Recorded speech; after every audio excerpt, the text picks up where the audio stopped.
समोर येते अमरावतीतील रुग्णालयातील अग्नितांडवावर एक मोठी अपडेट समोर आली आहे। एनआयसीयू मध्ये व्हेंटिलेटरचा स्फोट होऊन 3 नवजात शिशूंचा मृत्यू झाला। मात्र यावेळी फायर फॉगर्स कार्यान्वितच नव्हते अशी धक्कादायक माहिती समोर आली आहे। फायर फॉगर्स सुरू झाले असते तर आगीवर नियंत्रण मिळवण्यात मदत झाली असती आणि तिन्ही बाळांचा जीव वाचला असता। दरम्यान 2022 मध्ये ज्या कंपनीच्या व्हेंटिलेटरचा स्फोट झाला होता त्याच नागपूरमधील शिल्लर कंपनीच्या व्हेंटिलेटरचा आता स्फोट झालाय।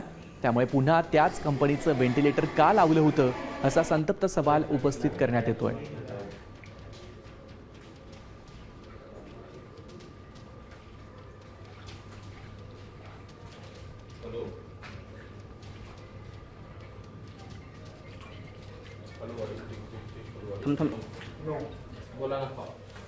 काळामध्ये ज्यावेळेला अशा प्रकारच्या घटना घडल्यानंतर राज्य सरकारने पूर्णपणाने सगळ्या रुग्णालयांना तशा नोटिसा दिल्या, काय काय प्रिकॉशन घ्यायचं हे सांगितलेलं असताना सुद्धा ते अधिकार राज्य सरकारकडे असताना सुद्धा जर अशा असलेल्या निष्काळजीपणामध्ये ज्या हॉस्पिटलमध्ये अशा घटना घडतात याचाच अर्थ फक्त घोषणा करायची आणि त्याची अंमलबजावणी करत नाही, यामध्ये नुसतं त्या रुग्णालयाला जबाबदार न धरता जे कोणी अधिकारी या संदर्भामध्ये दोषी आहेत ज्यांनी निष्काळजीपणा केलेला आहे त्यांच्यावर कारवाई करणं गरजेचं आहे। या घटनाक्रम कशामुळे घडला याची माहिती आपण घेऊ। टेक्निकल टीम आणि त्यांच्याबरोबरचे एकूणच सगळ्या यंत्रणा कामाला लागतील आणि त्याच्यानंतर मात्र जर अशा गोष्टींमध्ये जर काही अनियमितता झाली असेल तर काही आमच्या लोकांकडून जाणीवपूर्वक दुर्लक्ष झालं असेल तर निश्चितपणाने त्या सगळ्यावरती सुद्धा कारवाई केली। नवीन बिल्डिंग नवीन सगळं महाविकास आघाडीचं सरकार होतं त्यावेळेला मी पालकमंत्री असताना या बिल्डिंगची मंजुरात आहे।